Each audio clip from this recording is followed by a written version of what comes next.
So, the Wits School of Governance's Professor Alex van den Heever says alleged corruption at Thembisa Hospital exposes the failure of accountability system. Van den Heever argues that the public health system is vulnerable to organized networks of criminal extraction, and it's in this context that government's proposals for a national health insurance become concerning. He joins us now for a discussion on this. Prof, thank you so much for making time for us. The public health system has really proven to be vulnerable to organized networks of these criminal activities, and one wonders to what extent that is aided by the political party structures. Well, it is definitely aided by the political party structures, but the fact that the members of the executive of government, in other words, political people who are political appointees, are in a position to appoint people into administrations, gives them substantial power over those administrations. And that creates incentives for the political parties to be captured as a means to capture the state. And so our political party structures are problematic, as well as our rules basically are sort of the powers that are allocated to members of the executive.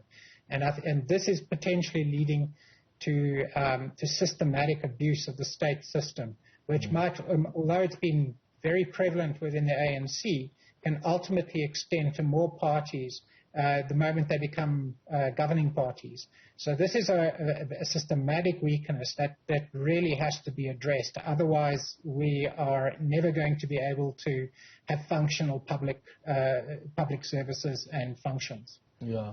Has this governance approach actually worked, though? And have members of the executive been held accountable? I mean, when you look at just Gauteng Health, for instance, and some of the MECs the province has had, from Brian Hlongwa to Qatane Mahlangu, Bandile Masuku, all were involved in some controversy, you know, and the accountability systems of government appear to be insufficient to hold such senior members of government to account.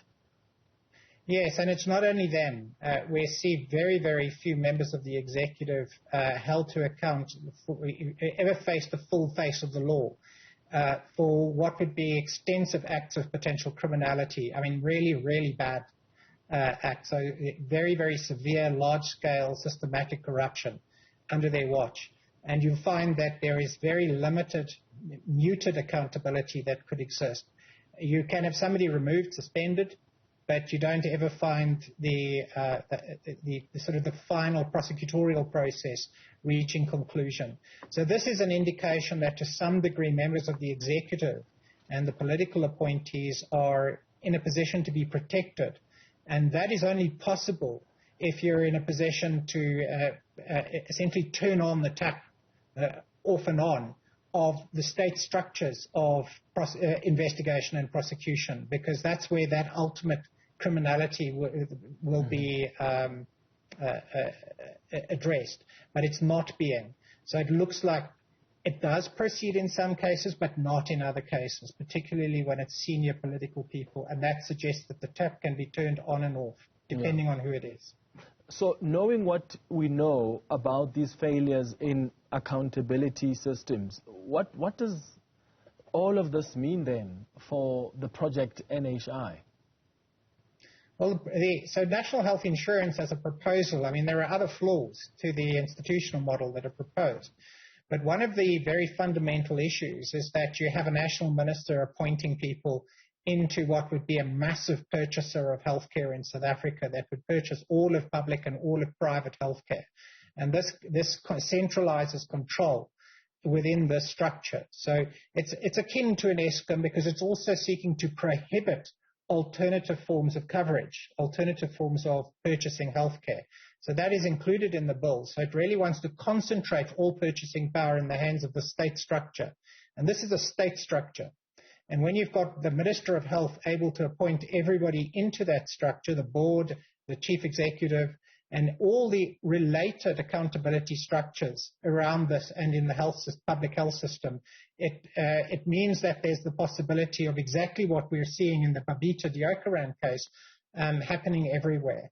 And so the big problem here is that this having an annual allocation, ultimate allocation, the intended allocation of about 600 to 700 billion rand a year procured through this structure is very concerning with that governance model. It really is going to be almost impossible to protect it from corruption.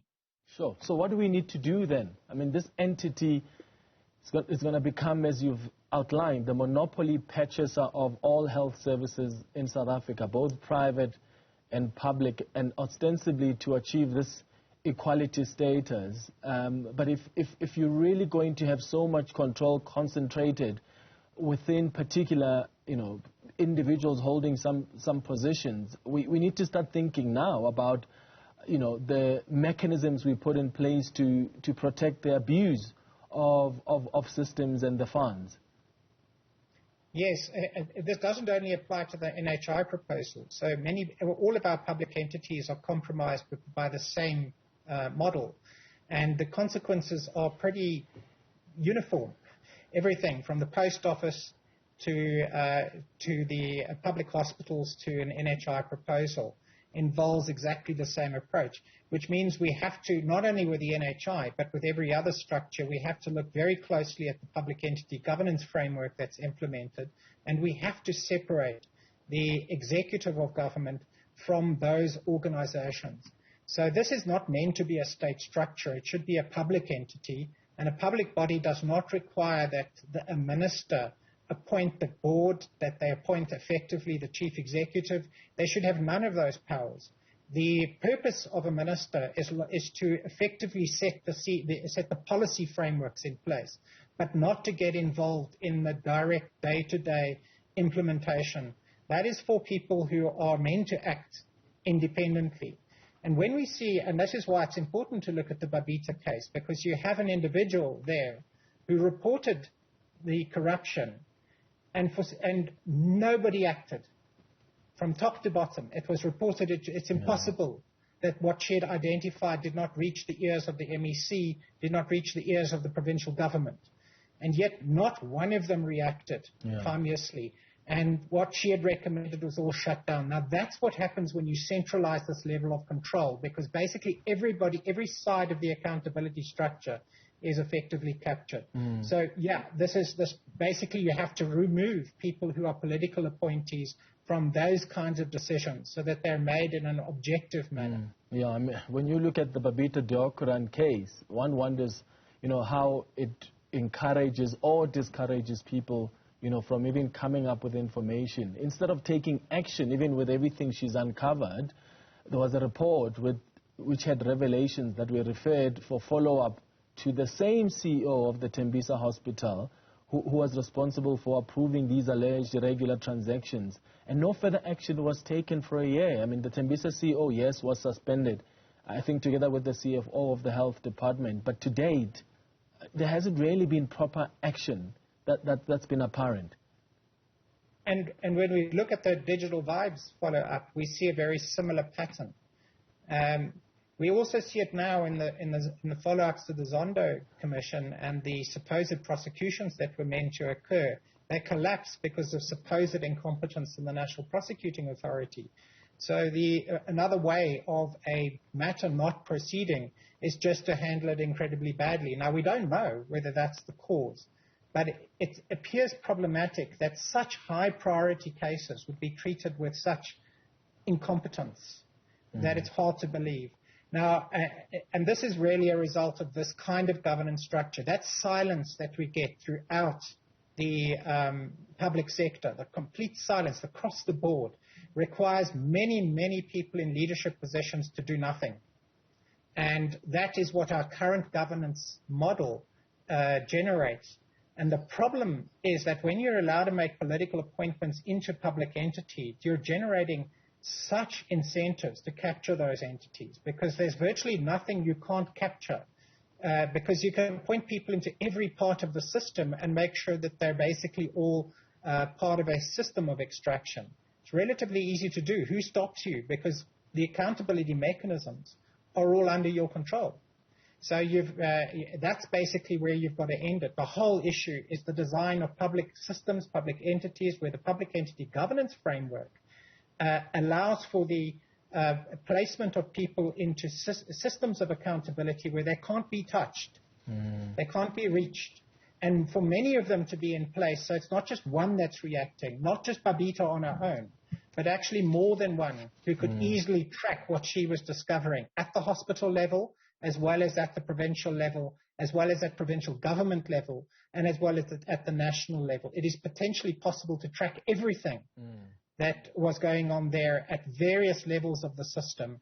And if they were not turning a blind eye, the accountability impacts would come crashing down on the individuals responsible for it. But right now, it's very clear they are being held back. Yeah, Professor Alex van den Heever, thank you.